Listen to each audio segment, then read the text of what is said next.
Yeah, I guess I should have seen this coming. With how overbooked July was, of course the next month would be dry as a desert, which I feel like I'm living in right now. I could stretch and fill up this episode even further, but I don't really feel like it, so let's just get right to it. This is Albumpressions.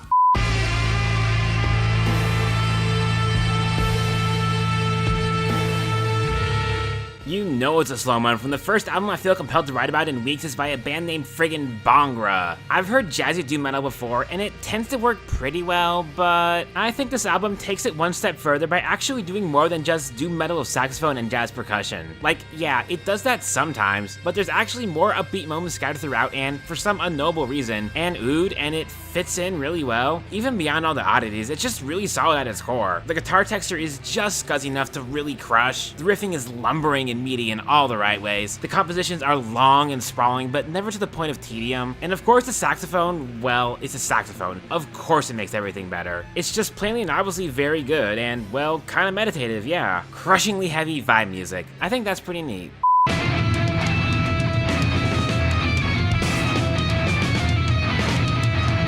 So, John Zorn, the myth, the madman, the legend. He finds this weird avant-garde metal act called Cleric and just hires them to make albums for him. Avant-garde jazz metal albums. They're bonkers as hell. Cleric turns around and outdoes this on their next album a few years later just cause they can. And now we've got Cleric's guitarist Matt Hollenberg teaming up with stoner and doom metal drummer Sarah Nadeau for an album that basically splits the difference between the two's roots. Wacky, absurd avant-garde prog and jazz metal that has a distinct doom metal lean to it. And it's probably the most metal thing I've ever heard Hollenberg on, which is to say, bizarre but in a very tempered way. Like, all the chaos and intensity you'd expect broken up by more atmospheric, relaxed moments to give you a break from the madness. Honestly, it's almost like a slightly less unrelenting L Drugstore, but even that's not a fair comparison. There's really no other album out there quite like it, and it's maybe a bit lacking in hooks, but that hardly matters when it's the kind of weird prog I am sexually attracted to. Oh, baby.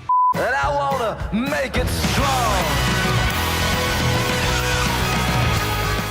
I quite enjoyed the Gang of Youth's album from earlier this year, and I heard this one was just as good, so yeah, let's give it a shot. Oh my god, it's almost 80 minutes. Yeah, this bad boy's way too long. Did you really need 3 instrumental interludes? Well, anyways, while Angel of Real Time definitely wore its rock influences on its sleeve, I'd struggle to call it a rock album on the whole, but this one is definitely rock. Finding its core somewhere between Bruce Springsteen and U2, which is to say, this thing's indulgent and over the top in, well, a lot of the ways, maybe not always the best ways, but it's a lot. And that a lotness carries over into the content where, well, this one doesn't have a consistent narrative tying it all together, but a lot of disparate pieces of their frontman's life where the main theme is, man, I'm going through a hell of a lot right now, but I'm gonna push through it all and survive. It's more about coping with loss and spinning it into something better, about falling back in love with life, and I think there's something beautiful about that. Cool stuff, yeah.